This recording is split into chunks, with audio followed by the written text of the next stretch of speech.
Review film, Death Whisperer. Film, Death Whisperer sesungguhnya punya potensi jadi film horor yang menghantui penonton setelah keluar studio. Namun, plot hole menghalangi hal itu. Saya perlahan harus menelan ekspektasi sendiri saat menyaksikan Death Whisperer yang jadi pencetak rekor box office terbaru di Thailand dan disebut-sebut sebagai salah satu film horor terbaik saat ini.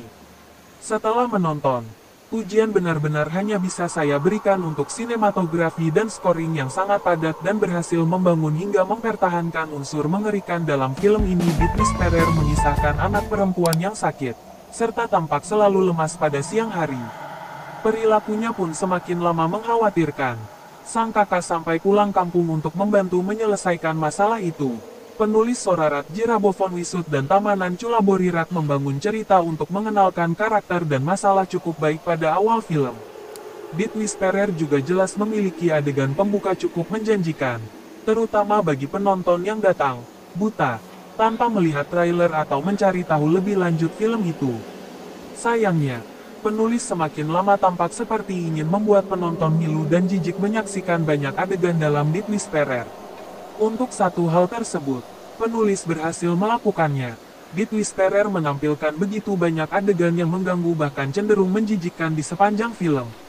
Semua turut didukung padatnya scoring dari awal sampai akhir yang membuat rasa tense penonton terjaga. Begitu pula dengan sinematografi yang punya andil sehingga adegan disturbing itu tampak detail dan jumpscare terasa natural. Review film, Death Whisperer sesungguhnya punya potensi untuk jadi film horor yang benar-benar menghantui penonton setelah keluar studio. Namun, hal itu tak terjadi karena eksekusi kurang optimal.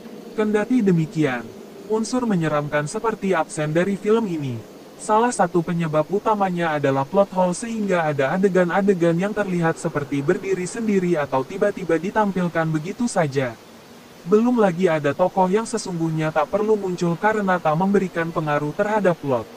Ada pula adegan yang sesungguhnya bisa membuat penonton ketakutan atau benar-benar ngeri, tapi tak dieksekusi secara total bahkan ditinggalkan begitu saja tanpa eksplorasi lebih lanjut.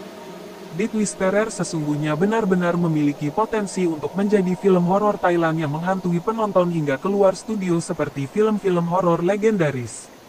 Film ini punya cerita hasil adaptasi legenda horor yang sudah populer di internet hingga dijadikan buku. Begitu pula sinematografer yang berani dan detail dalam menampilkan adegan-adegan disturbing di dalamnya. 5 fakta soal Death Whisperer. Film horor laris Thailand Death Whisperer juga punya musik direktor yang ahli dalam menggodok scoring untuk membuat penonton resah. Bahkan ketika menyaksikan adegan yang sesungguhnya baik-baik saja dan tanpa jumpscare. Sehingga, apabila film ini nantinya benar-benar berkembang ke sequel, saya berharap plot hole dan beberapa catatan di atas bisa diperbaiki.